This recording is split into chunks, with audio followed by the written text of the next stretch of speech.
رب اشرح لی صدری ویسر لی امری واحلل عقدۃ من لسانی یفقہوا قولی اللہم صلی علی محمد وعلی آل محمد۔ پنجابی میں ایک کہاوت ہے کہ ہر انسان اپنے ہنر کا فنکار ہوتا ہے، یعنی کہ اگر کوئی بھی انسان کسی بھی فیلڈ میں چند سال لگا لیتا ہے تو وہ اس میں مہارت حاصل کر لیتا ہے، چاہے کوئی دینی مسئلہ ہو یا دنیاوی مسئلہ ہو۔ اس طرح کے فنکار، اس طرح کے استاد ہمیں ہر فیلڈ میں مل جاتے ہیں، اور اس طرح کے استادوں، اس طرح کے فنکاروں کی سب سے بڑی فنکاری جو ہوتی ہے وہ یہ ہوتی ہے کہ وہ جب بھی کوئی بات کرتے ہیں تو اس کا جواب ادھورا دیتے ہیں، یعنی کہ وہ آدھا سچ بتاتے ہیں۔ اور افسوس کی بات یہاں پر یہ ہے کہ ہمارے معاشرے میں 95+ لوگ ایسے ہیں جو کہ ادھورے سچ کے ساتھ ہی، آدھے سچ کے ساتھ ہی زندگی گزار دیتے ہیں۔ لیکن قرآن پاک نے ہمیں اس طرح کے استادوں کو جاننے کے لیے، اس طرح کے فنکاروں کو جاننے کے لیے، اس طرح کے فنکاروں کی فنکاری کو جاننے کے لیے اللہ تعالیٰ نے قرآن پاک میں ہر خاص و عام انسان کے لیے رہنمائی فرما دی ہے۔ قرآن پاک میں اللہ تعالیٰ نے فرمایا ہے وَلَا تَقْفُ مَا لَيْسَ لَكَ بِهِ عِلْمٌ إِنَّ السَّمْعَ وَالْبَصَرَ وَالْفُؤَادَ كُلُّ أُولَئِكَ كَانَ عَنْهُ مَسْئُولًا، کہ اے انسان کسی چیز کی پیروی اتنی دیر تک مت کر جب تک تیرے پاس اس کے مکمل دلائل نہ آ جائیں۔ بے شک آنکھ، کان اور دل، دماغ، ان کے بارے تم سے پوچھا جائے گا کہ ان کو استعمال کر کے تو حق بات تک کیوں نہیں پہنچا۔ مگر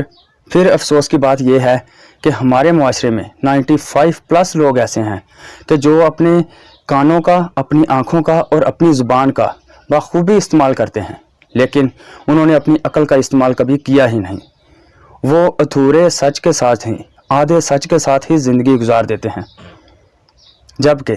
آدھا سچ، ادھورا سچ جو ہے وہ مکمل جھوٹ سے زیادہ خطرناک ہوتا ہے۔ کیوں؟ کیونکہ مکمل جھوٹ جو ہوتا ہے اس میں مکمل وضاحت ہوتی ہے، اور آدھا سچ جو ہوتا ہے اس میں آدھا دھوکہ ہوتا ہے۔ مثال کے طور پر آدھا سچ کیا ہوتا ہے؟ یہ میرے ہاتھ میں پین ہے، اس کے بارے جو میں جانتا ہوں وہ آپ میں سے کوئی نہیں جانتا۔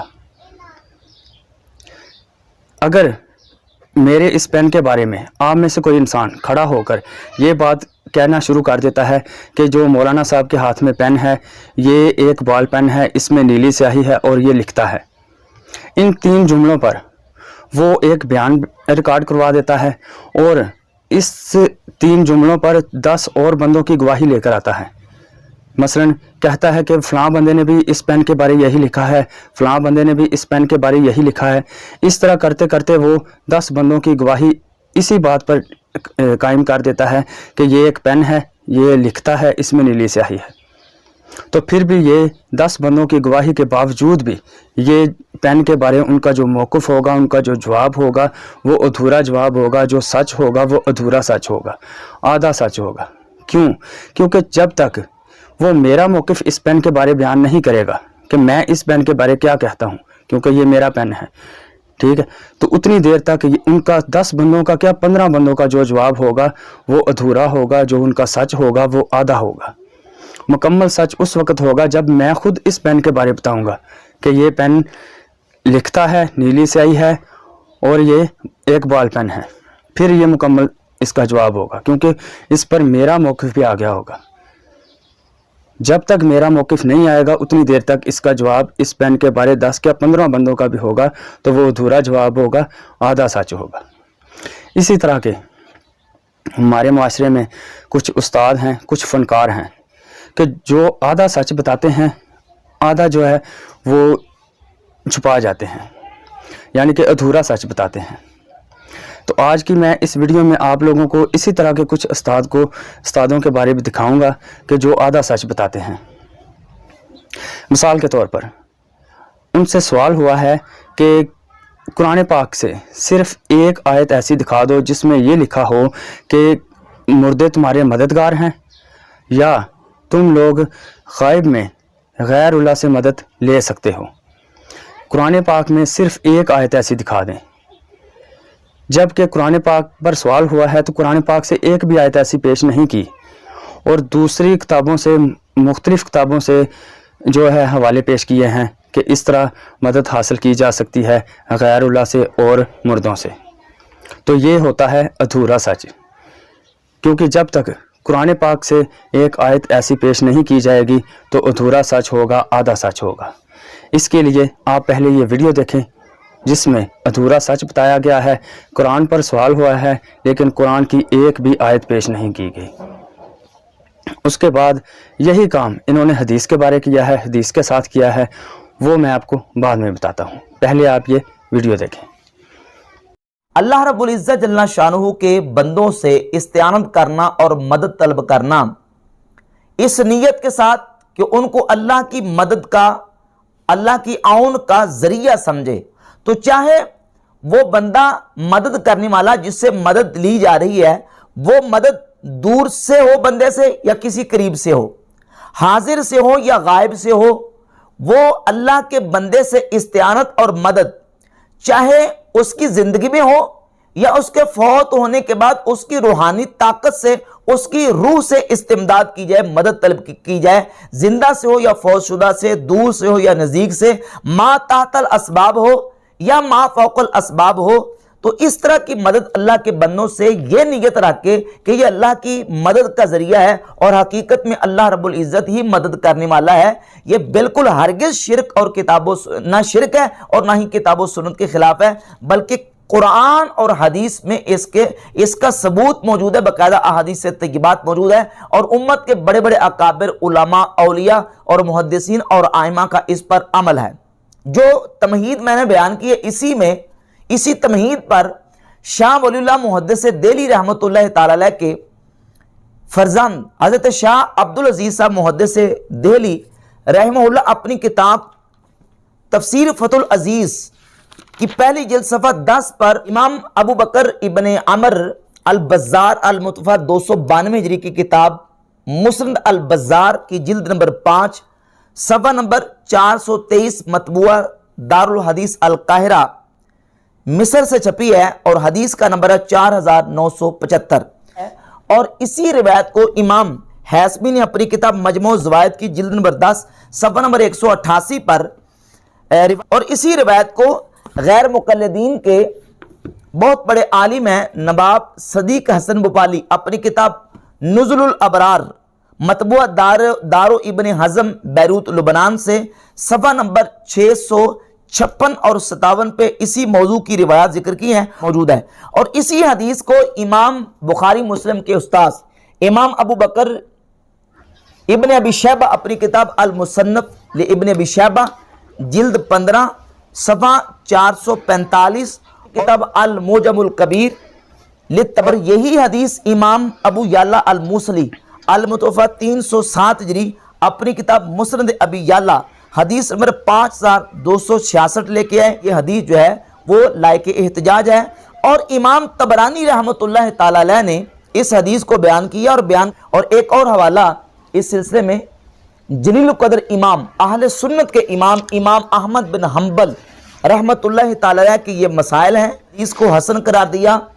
اور اس کے علاوہ امام جزری رحمۃ اللہ کی یہ کتاب ہے حسن حسین الحسن الحسین، اس میں بھی امام جزری رحمۃ اللہ تعالی علیہ نے اس حدیث کو بیان کیا، اور اس کے علاوہ ایک اور حوالہ میں پیش کرتا ہوں غیر مقلدین کے امام پیشوا ابن تیمیہ کا۔ ابن تیمیہ اپنی کتاب الکلم الطیب کے صفحہ نمبر 98 پر روایت نمبر 177 لے کے 177 اسی حدیث عبداللہ ابن مسعود رضی اللہ تعالیٰ کے لے کے ہیں۔ یہ جتنے بھی ائمہ کرام ہیں، جتنے بھی حوالے پیش کیے گئے ہیں، ہم ان سب کی عزت کرتے ہیں، ان کا احترام کرتے ہیں، یہ سارے ہمارے سر کا تاج ہیں، لیکن ہمیں مکمل جواب اس وقت ملتا جب ہمیں آپ قرآن پاک سے ایک آیت پیش کر دیتے، کیونکہ ہم نے مرنے کے بعد جس کا جواب دینا ہے، جس کتاب کے بارے ہم سے پوچھا جائے گا، جس کے بارے ہم نے جواب دینا ہے، وہ ہے یہ، کیونکہ ہم سے قرآن پاک کے بارے میں پوچھا جانا ہے کہ آپ لوگوں نے اس قرآن کو پڑھ کر اس پر عمل کیوں نہیں کیا، اس سے ہدایت حاصل کیوں نہیں کی، اس سے اپنی زندگی کیوں نہیں سواری، اس سے اپنی آخرت کیوں نہیں سواری۔ ہم سے سوال ہونا ہے اس قرآن پاک کے بارے میں، تو ہمیں اگر آپ قرآن پاک سے ایک آیت ایسی پیش کر دیتے کہ جس میں لکھا ہوتا کہ مردے آپ کے مددگار ہیں یا آپ لوگ غائب میں غیر اللہ سے مدد طلب کر لیا کرو، صرف ایک آیت پیش کر دیتے تو ہمیں مکمل جواب مل جاتا۔ اگر آپ نے قرآن پاک سے ایک بھی آیت ایسی پیش نہیں کی تو اس کا مطلب ہے کہ آپ نے ہمیں آدھا ادھورا سچ بتایا ہے۔ مکمل سچ تب ہوتا جب قرآن پاک سے ایک آیت پیش کرتے۔ ابھی بھی ہم کہتے ہیں کہ اگر قرآن پاک میں آپ کے پاس ایک بھی آیت ایسی ہے جس میں یہ لکھا ہو کہ مردے تمہارے مددگار ہیں اور غیر اللہ سے غائب میں مدد لے لیا کرو، تو پھر بھی ہم آپ کی بات ماننے کے لیے تیار ہیں۔ اتنی دیر تک ہم یہی کہیں گے کہ آپ نے ہمیں ادھورا سچ بتایا ہے۔ اور ایسا ہی ایک سچ، ایک ادھورا سچ، ایک آدھا سچ ہمیں حدیث کے بارے میں بتایا گیا ہے۔ ٹی وی شو میں سوال پوچھا گیا کہ مستدرک الحاکم کی ایک حدیث پیش کی گئی جو کہ انجینئر صاحب نے حدیث پیش کی، جس میں سوال ہوا تھا کہ حضرت اماں عائشہ جس کی راوی ہیں، جس حدیث کی